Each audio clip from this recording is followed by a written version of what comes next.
Welcome to amazing class. Student कैसे हैं आप लोग? आई होप सब मस्त होंगे, अच्छे होंगे, अपने बोर्ड एग्जाम की तैयारी आप अच्छे से करेंगे। बाबू अगर आप क्लास 12th में हैं और आपका केमिस्ट्री का पेपर एकदम अच्छा जाने वाला है, क्योंकि ये इस पेपर के हिसाब से मैंने जो बता दिया है, यानी कि जो 1 से लेकर आपका बाबू 1 से लेकर पूरा जो आपके 5 पार्ट तक है, वो पूरे चैप्टर के इंपॉर्टेंट टॉपिक है। बस आपको इन इंपॉर्टेंट टॉपिकों को एक बार देख लेना है, पूरी प्रिपरेशन कर लेनी है, एक बार लिखकर किसी भी तरीके से आप बस इन टॉपिक को याद कर लेना है, क्योंकि 1 से 6 तक के चैप्टर है बाबू, वहाँ से अच्छे नंबर आपके आ जाएंगे। ठीक है, तो बस मैं जितना टॉपिक आपको यहाँ बता दूंगा वो आप की तो कॉपी में, नोट्स बुक में जो सर लिखाए हैं उनको आप एक बार टिक कर लो और इतने टॉपिक को आप एक बार अच्छे से तैयार कर लो। केमिस्ट्री के लिए आपका डाउट क्लियर हो जाएगा, लेकिन 1 से 6 तक के चैप्टर के लिए। ठीक है, और जो 6 से बाबू 10 तक के चैप्टर हैं वो अगली वीडियो में मैं उसको बता दूंगा। ठीक है, तो चलो शुरू करते हैं अपनी वीडियो को। हम आप लोग यहाँ देख लो। ठीक है, यहाँ देखो क्लास 12th केमिस्ट्री है और मोस्ट इंपॉर्टेंट क्वेश्चन है। ठीक है, वेरी इंपॉर्टेंट प्रश्न है जो कि बोर्ड में हर बार पूछा गया है। कोई ऐसा प्रश्न बिल्कुल नहीं है कि जो बोर्ड में न आया हो बाबू।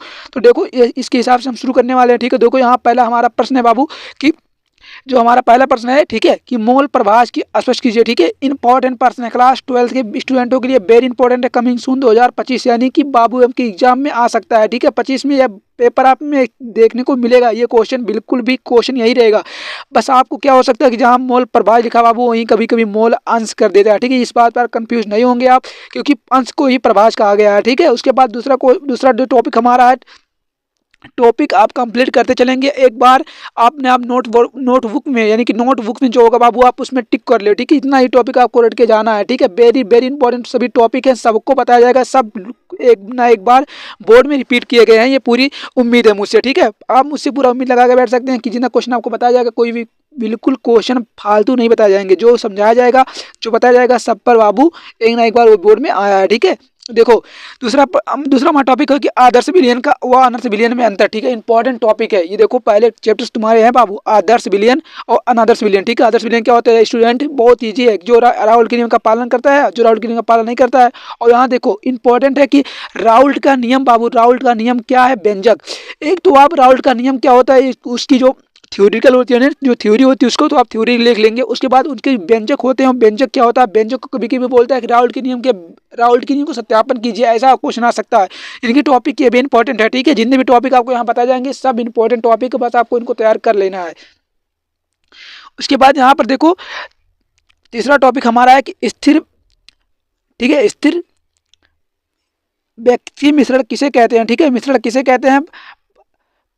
प्रकार सही तो समझाइए। ठीक है, वेरी इंपॉर्टेंट प्रश्न ये भी है। ठीक है, उसके बाद यहाँ पर देखो पराशर दाब, ये प्रश्न तो बाबू बोर्ड में इसी बार आया था, 2024 का आप मॉडल पेपर देख लेंगे बाबू, तो ये प्रश्न किसी बार पूछा गया था। ठीक है, इंपॉर्टेंट प्रश्न है। ठीक है, कह रहा पराशर दाब के मानन के लिए करैलर घोटले का चित्र बनाइए, वेरी इंपॉर्टेंट प्रश्न है बाबू, ये कोड नंबर DH में था। ठीक है, कोड नंबर DH में यह प्रश्न पूछा गया था, आप लोग इसको तैयार कर लेंगे। ठीक है, उसके बाद हमारा अगला टॉपिक है धनात्मक विचलन युक्त विलयन व ऋणात्मक विचलन युक्त विलयन में अंतर, ये भी इंपॉर्टेंट है। जितने भी टॉपिक यहाँ लिखे गए हैं बाबू सब इंपॉर्टेंट है, आप बस इनको एक बार टिक लगा लो। ठीक है, आपके यहाँ से कम नंबर कंप्लीट हो जाएंगे।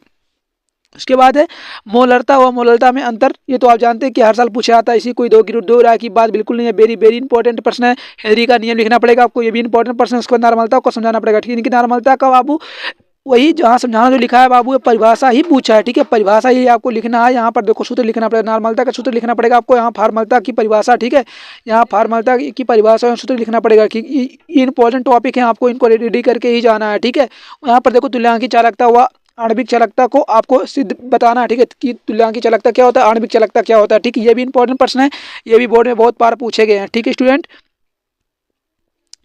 अब यहाँ देखो कि ये मानक हाइड्रोजन इलेक्ट्रोड क्या है। ठीक है, और या कैसे बनाया जाता है, ये इंपॉर्टेंट प्रश्न है। 2025 में आपको ये प्रश्न देखने को जरूर मिलेगा, मुझे पूरा उम्मीद है। ठीक है स्टूडेंट, आप इस पेपर को अच्छे से मतलब तैयारी कर लो, जितना भी दिक्कत होगी आप मुझे कमेंट में बता देना। ठीक है, कोई भी टॉपिक अगर ज़्यादा हो गया होगा तो वो भी मुझे बता देना, अगर कोई भी टॉपिक छूट गई हो तो वो भी जरूर बताना। ठीक है, वो आपकी कमी पूरी की जाएगी और आपकी कमेंट का रिप्लाई तुरंत दिया जाएगा, यह मेरी पूरी गारंटी है। ठीक है, तो आप देखो स्टूडेंट, यहाँ पर एकल इलेक्ट्रोड विवो के लिए एक नन्नस समीकरण, ठीक है, व्युत्पन्न कीजिए, इंपॉर्टेंट प्रश्न। ठीक है, ये समीकरण तो आपको पता ही होगा, ये समीकरण आपको पूछा ही जाता है।